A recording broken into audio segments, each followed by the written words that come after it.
Hello everyone, welcome to Director's Cut with me Chong on TVS We Inspire Your World. And today we are very honored to have this filmmaker all the way from Sabah who will be sharing with us on his illustrious film career. And with this, we would like to welcome, but just before that, let's talk about him. So he actually has started his acting career in 2010, and since then he had actually involved in more than 20 projects as actors. But later on, he would like to involve as a director and scriptwriter.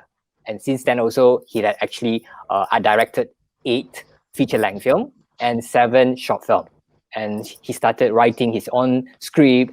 And most of the time, he loved like a lot of genres such as action film, gangsters, even some hero's journey kind of film. So for that, let's welcome our celebrity filmmaker from Sabah, Mark Abbas on screen. Kopi senangan lagi. Saya Mark Abbas dari negeri di bawah Bayu. Menyambut baik semua penonton-penonton TVS. Terima kasih sudi bersama kami. Oh ya. Kopi senangan. Ya, kopi senangan. Sebab tujuan kita menjemput Mark kerana Mark sebenarnya adalah antara pembikin filem yang pertama di Sabah yang menghasilkan filem dan dibawakan ke pawagam. Jadi sebenarnya kita nak jemput Mark untuk ceritakanlah bagaimana landscape perfilman untuk permulaan ini kan, landscape perfilman di Sabah. Adakah dahulunya bermula dengan DVD, VCD dan TV drama? Dan sekarang adanya usaha-usaha seperti Mark untuk menghasilkan filem-filem yang akan ditayangkan di panggung dan pawagam. Pada tahun 1970-an dulu, memang Sabah ada filem yang mana diterajui oleh Dato' Dedi M. Borhan. Yeah. Tapi kebanyakan shoot di Semenanjung, tetapi production Sabah lah. Dia orang collaboration sama pelakon Semenanjung. Tapi selepas itu, 80-an, 90-an, tiada sudah pawagam. Cuma ada dia orang ikut macam Tony Francis Kitom, dia orang start di TV lah. Dia orang buat drama, kerja dengan TV3. Selepas itu permulaan lagi kami panggil sini Ampal, Abu Bakar Ella, dia memulakan trend buat DVD, yaitu cerita Ampal lah, hits. Daripada sana start. Lepas tu Tony pun bikin, last kali saya terjangkit, tahun 2013 saya terjangkit. Saya pun bikin lah. Oh ya. Jadi sebelum itu kan, sebelum kamu start berlakon itu kan, sebenarnya kamu adalah sebagai pelakon untuk mereka. Sebelum kamu membuat filem sendiri. Ya, betul. Ya. Saya pernah berlakon dengan Tony 2 kali, 3 kali. Ya, ada. Oh ya. Okey. Ya, jadi itu adalah nama-nama yang agak terkenal di karangan orang Sabah. Contohnya Abu Bakar Ella, Tony Francis Gito, maupun yang Dedi M. Borhan. Yes, betul. Otai itu. Ya, otai-otai. Jadi sekarang ni Mark sudah membuat filem sendiri dan melibatkan kru-kru yang terlibat maupun aktor yang hanya dari Sabah. Iya, 100% Sabah. Okey. Semua dan baru-baru ini, betul. Dan baru-baru ini adanya filem Avakas. Betul. Okey. Sebenarnya itu sangat menarik kerana penglibatan yang Mark ada, dan sebelum ini hanya ada DVD dan hanya ada filem-filem ataupun TV drama sahaja, tapi sekarang adanya filem yang original dari Sabah dihasilkan 100% oleh aktor dan kru Sabah. Berbanding dengan filem lain seperti Hominodun, Tombiro, semua itu adalah filem-filem yang co-production, yang adanya orang Sabah sedikit dan sedikit orang Semenanjung maupun orang New Zealand. Ya, betul.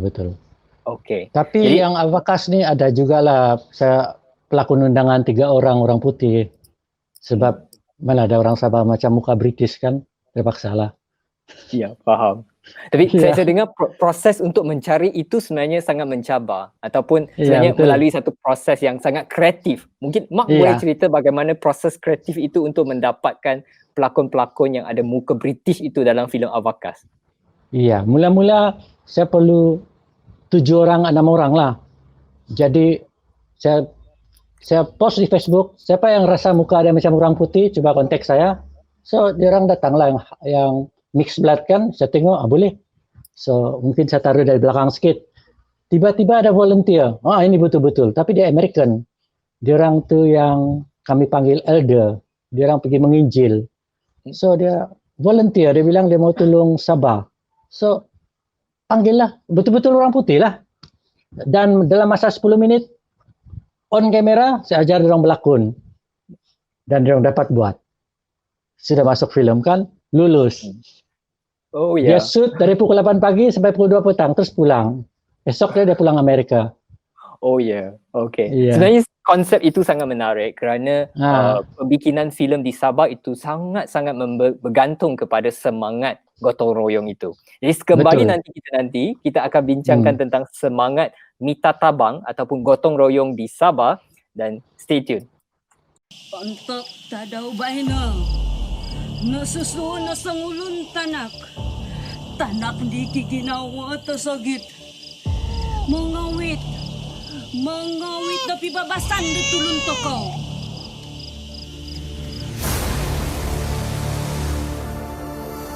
Limang karya bakas. Taliban ako po. Nanuhasa tanak ti.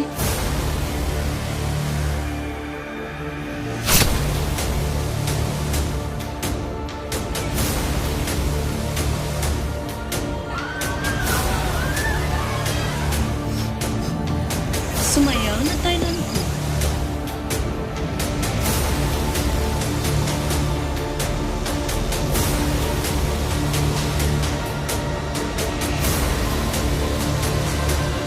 Tayo mo lumina. What's a veteran? Always a veteran! Hello everyone, welcome back, and I'm Chong on TVS Director's Cut. Together with me, we have Mark Abbas and another special guest.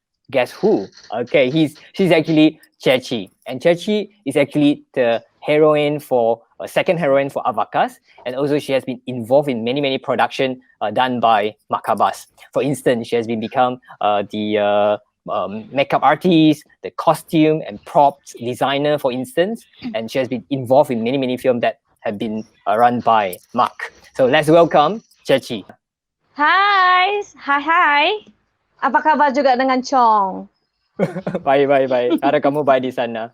Okay, Ya. Sebenarnya tujuan kita menjemput Chechi ini adalah untuk kita membuktikan semangat Mita Tabang yang telah ada sekian lama di Sabah. Jadi sebenarnya Mark ataupun pengarah untuk filem seperti Avakas dan banyak-banyak filem lagi sebenarnya sudah lama mengaplikasikan konsep Mita Tabang. Mungkin Mark boleh ceritakan apa itu konsep Mita Tabang dari konteks sejarah dan kebudayaan orang Kadazan Dusun di Sabah. Mita Tabang, ataupun lebih dimengertikan gotong royong. Ianya sudah dipraktikkan daripada nenek moyang dulu lagi semasa mereka bertani, yaitu terlalu besar ladang, sawah, tidak boleh diusahakan oleh satu keluarga, maka mereka berganti-ganti. Keluarga sebelah tolong sebelah, pindah lagi sebelah, sehingga akhirnya semua siap. Dan di situ jugalah kita dapat kelahiran perayaan Tadau Kamatan itu, yaitu celebration selepas menuai padi semua. Jadi saya praktikkan benda itu ke dalam filem, yang mana filem tanpa dana, bagaimana mau buat? Kita perlu Mita Tabang tenaga, iaitu kita bagi tenaga dulu, kita contribute, panggil semua orang bikin, siapa yang minat, panggil kameraman, panggil editor, panggil pelakon. Sudah siap, baru kita share glory. Macam juga orang dulu-dulu, baru kita share itu beras. Sama lah juga konsepnya. Bawa ke zaman moden. Ya, jadi di situlah juga Chechi terlibat untuk perfilman Mark. Awalnya sebagai seorang pelakon dan slowly sebagai production assistant untuk makeup artist dan segalanya. Sebenarnya boleh Chechi ceritakan macam mana konsep Mita Tabang itu diaplikasikan oleh Mark dan bagaimana kamu terlibat dalam projek perfilman Mark itu? Okey, pada mulanya bagi Cik ini adalah Avakas adalah filem pertama bagi Cik . Jadi bagi orang yang baru, selain daripada berlakon, dia akan nampak benda yang lain yang ada di set, betul tidak? Dia akan excited kepada kamera, mic yang besar. Lepas tu boleh conteng muka orang, and then boleh bagi kostum. Orang handsome boy boleh tukar jadi hodo. So macam dia punya keseronokan di situ menyebabkan okay, mula-mula saya jadi pelakon saja. So bilang Tuan Mak Abbas cakap Cici boleh tolong untuk kita lagi bab time tu cuma ada satu orang saya perempuan tukang makeup yang di situ. So jadi dia minta tolong dengan saya untuk bantu lagi lah. So di situlah bermula daripada makeup, dari kasih order orang, daripada pakaian, daripada sometimes boleh jadi pegang mikrofon, itu yang best. Yang paling seronok bila di belakang kamera. Cameraman kau di belakang dia, wow, kau nampak macam TV macam tu . So keseronokan di situ kita orang, bukan saya saja, semua tim bersatu secara otomatik. Tak ada yang orang cakap berlakon mau balik, tak ada. Mesti sampai jam berapa ni Mai, kami punya panggilan Mai. Mai itu macam apa bos? Itu Mai istilah dia. Uncle lah. Okay, Mai. Lepas ni apa lagi? Bro something. Macam tu lah bro. Is bro. Lepas ni apa lagi Mai? Ada lagi ke Mai lepas ni? Oh, ada. Lepas ni macam itulah dia berlaku begitu. Okay. Jadi okay. Mungkin saya boleh mulakan dengan panggilan Mai Mak. Okay. Mai Mak sebenarnya itu konsep gotong royong. Pada setahu saya bayaran untuk pelakon maupun kru untuk Avakas maupun filem-filem yang pernah dihasilkan oleh Mak sebenarnya sangat low budget. Yang dibayar itu pun tidak banyak. Tapi kenapa mereka ini sanggup terlibat daripada permulaan sampailah penghujung dihasilkan itu? Saya repair dulu sikit. Yang Avakas tu cantik dia punya bayaran sebab ada dana finas. Oh ya. Tapi yang 6 tu saya bagi dia orang knowledge, saya bagi dia orang pengajaran cara berlakon sebagai kru, technical, almost everything lah pasal filem. So saya bagi free. Makan ada, tempat tinggal ada. Jadi diorang datang, diorang macam pergi bengkel, diorang happy. So give and take. Tapi in the end of the day, dapat bila siap itu DVD, seorang 20, seorang 50, pandai-pandailah dia, itu dia punya. Lepas tu kalau habis dia jual tu, dia pandai datang balik harga borong. So dia akan belajar dua benda, satu dalam filem dan satu salesmanship, marketing. Dua kepandaian dia. So dia orang, saya rasa itulah mita tabang. Apa yang saya ada, saya bagi. Saya bagilah knowledge, kan begitu. Dia orang bagi tenaga sama interest. Saya betul, ini university yang tidak berdaftar.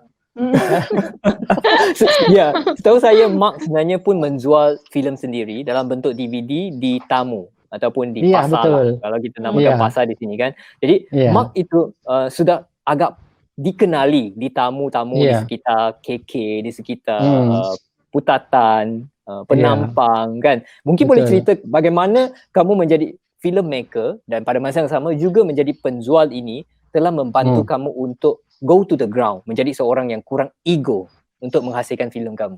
Dia memang macam semula jadi sebab saya seorang pelukis jalanan. Saya melukis dan saya jual dan saya banyak kontak dengan masyarakat, direct contact, face to face. Jadi bila saya jual filem, sama juga tuh, dia umpama lukisan hidup, lagi meriah lah, lagi orang suka, lagi orang mau tengok, lagi orang terhibur. Betul. Orang ramai suka bila orang beli, orang bergambar sama saya letak di Facebook. Jadi makin lama makin meriah, itu marketing strategi lah. Bukan sekadar kita yang mau popular, kita kasih popular kita punya buyer.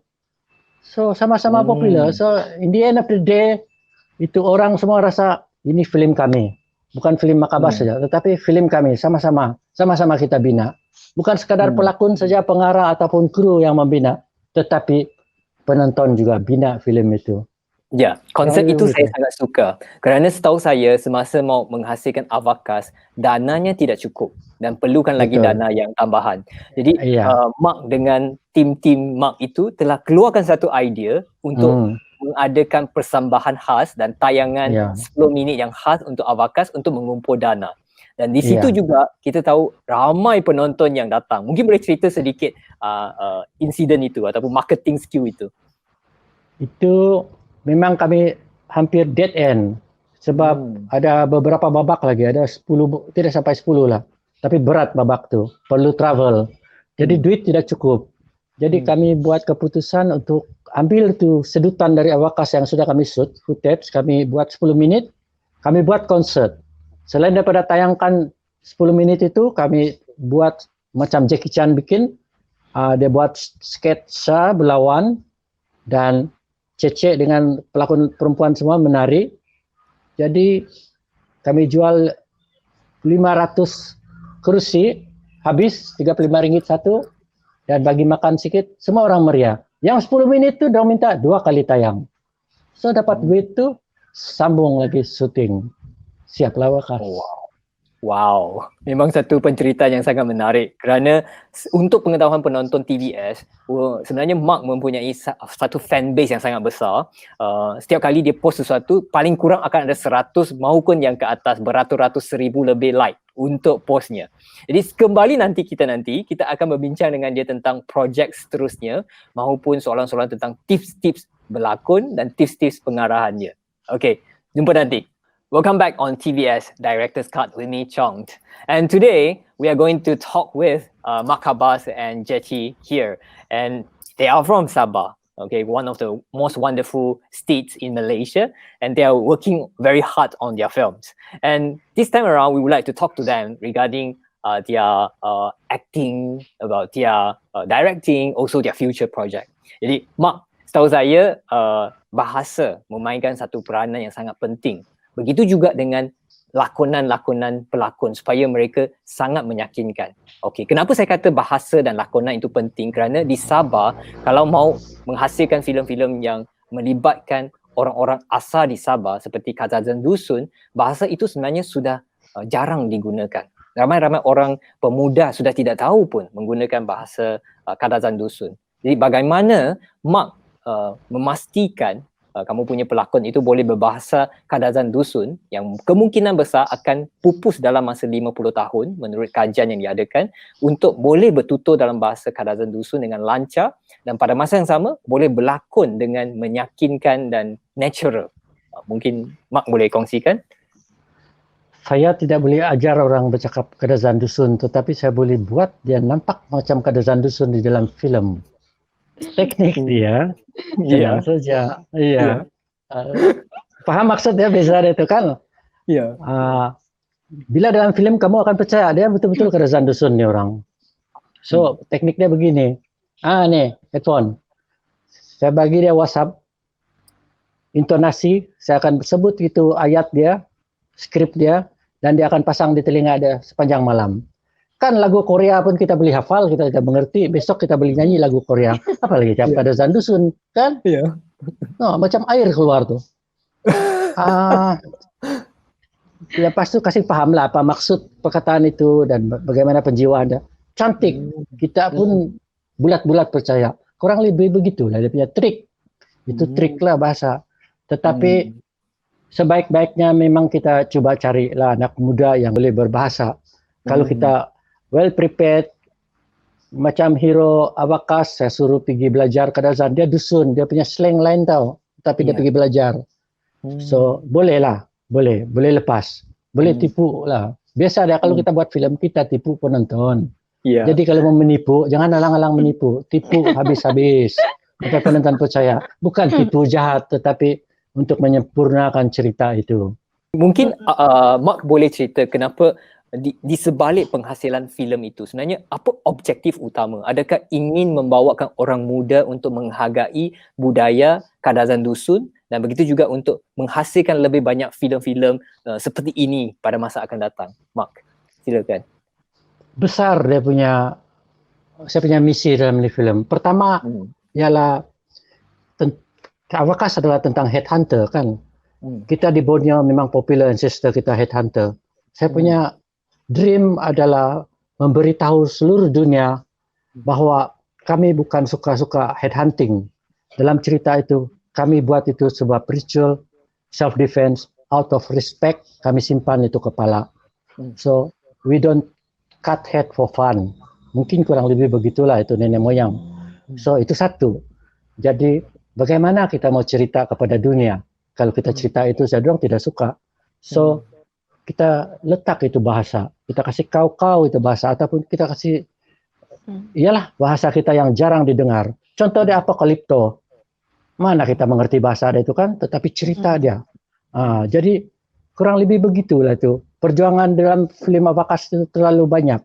Dia coba menimbulkan budaya Borneo dulu, cerita kepada dunia. Campur entertainment sedikit, taruh heroin cantik-cantik, taruh lelaki handsome, kurang lebih begitu. Mix lah, supaya attract people attention.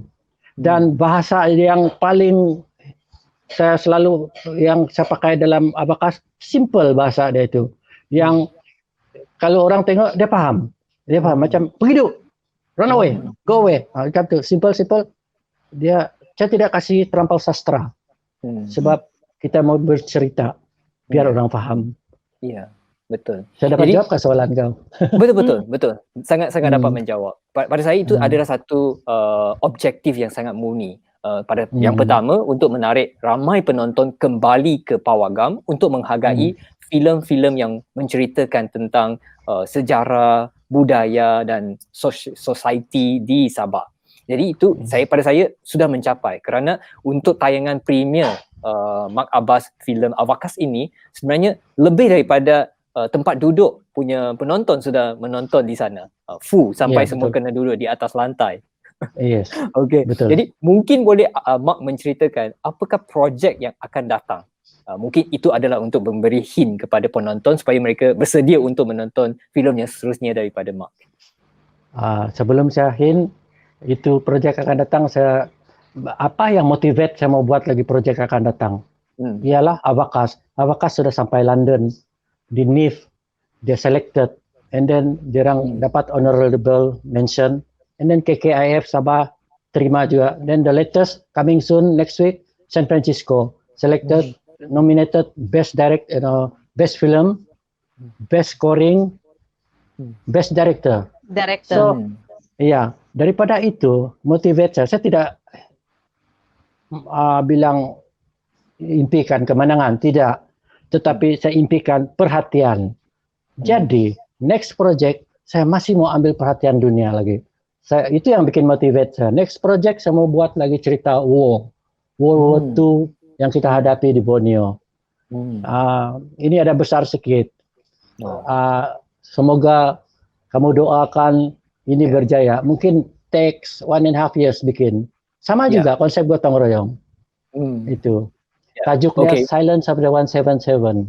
Betul. Jadi penonton-penonton TVS maupun dari Sabah, di Sarawak ataupun di Semenanjung, mari kita berdoa supaya filem tersebut akan dihasilkan dan supaya kita boleh menonton satu filem yang berdasarkan sejarah di Borneo. Nampaknya masa begitu menceburi kita dan masa yang kita ada sebenarnya sangat singkat. Okey, baik, sekian sahaja rancangan kita pada hari ini. Terima kasih kerana menonton. Terima kasih kepada Mak, terima kasih kepada Ceci. Terima kasih. Bye. Bye-bye.